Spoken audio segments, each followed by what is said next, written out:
Welcome to our channel. Friends, இன்றைக்கி நம்ம ரொம்ப ஈஸியாக வெள்ளரிக்காய் வச்சு தான் மோர் குழம்பு பண்ணியிருக்காங்க என்னோடய மாமியார். அவங்களோட ரெசிபி தான் இது. ஸோ அவங்க எப்படி பண்ணியிருக்காங்க நான் உங்களுக்கு எக்ஸ்பிளைன் பண்ணுறேன்.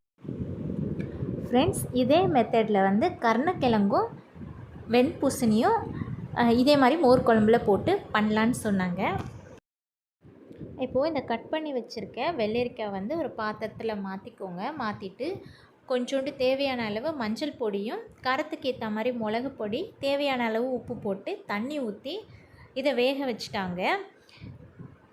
ஃப்ரெண்ட்ஸ், நம்மளோட கிளைமேட் இப்போ ரொம்ப சேஞ்ச் ஆகிடுச்சு. நல்லா தெரியும், வெயில் நல்லா சூடடிக்க ஆரம்பிச்சிடுச்சு. இந்த மாதிரி டைமில் குளிர்ச்சியான காய்கறிலாம் நம்ம சாப்பிடும்போது உணவில் சேர்த்துக்கிட்டால் ரொம்ப நல்லாயிருக்கும்.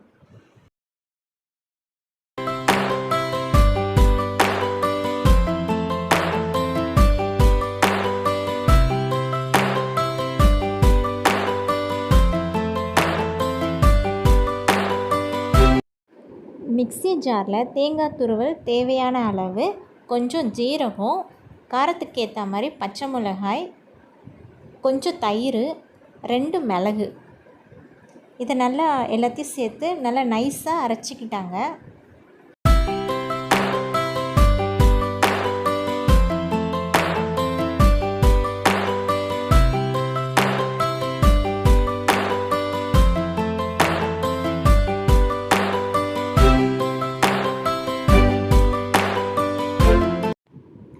வெள்ளரிக்காய் நல்லா வெந்திருக்கான்னு பார்த்துக்கோங்க.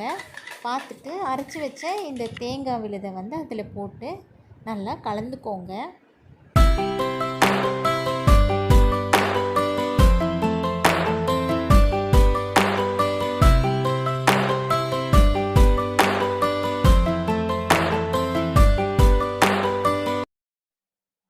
இப்போது ஒரு ஜாரில் தண்ணி ஊற்றாமல் தயிரை அரைச்சி எடுத்துக்கலாம்.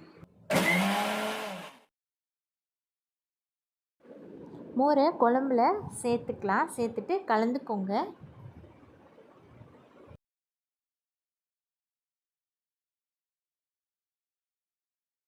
மோர் ஊற்றிட்டு நம்ம ரொம்ப கொதிக்க விடக்கூடாது. இந்த டைமில் கருவேப்பிலை போட்டுட்டு நல்லா கலந்துக்கோங்க. கலந்துட்டு ஸ்டவ் ஆஃப் பண்ணிவிட்டு நம்ம மூடி எடுத்து வச்சுட்டு இப்போ தாளிக்க ஆரம்பிச்சிடலாம். இப்போ தாளிப்பு ரெடி பண்ணிடலாம். ஸ்டவ் ஆன் பண்ணிவிட்டு கடாயை வச்சுக்கோங்க. கடாய் சூடானதும் எண்ணெய் ஊற்றிக்கோங்க. எண்ணெய் நல்லா சூடானதும் கடுகு போட்டுக்கோங்க தேவையான அளவு. கடுகு பொரிஞ்சதும் தேவையான அளவு வெந்தயம் போட்டுக்கோங்க. கூடவே 2 காஞ்ச மிளகா போட்டுக்கோங்க. 2 கருவேப்பிலை போட்டு நல்லா தாளிப்பு வந்ததும் நம்ம இதை எடுத்து மோர் குழம்புல போட்டுடலாம்.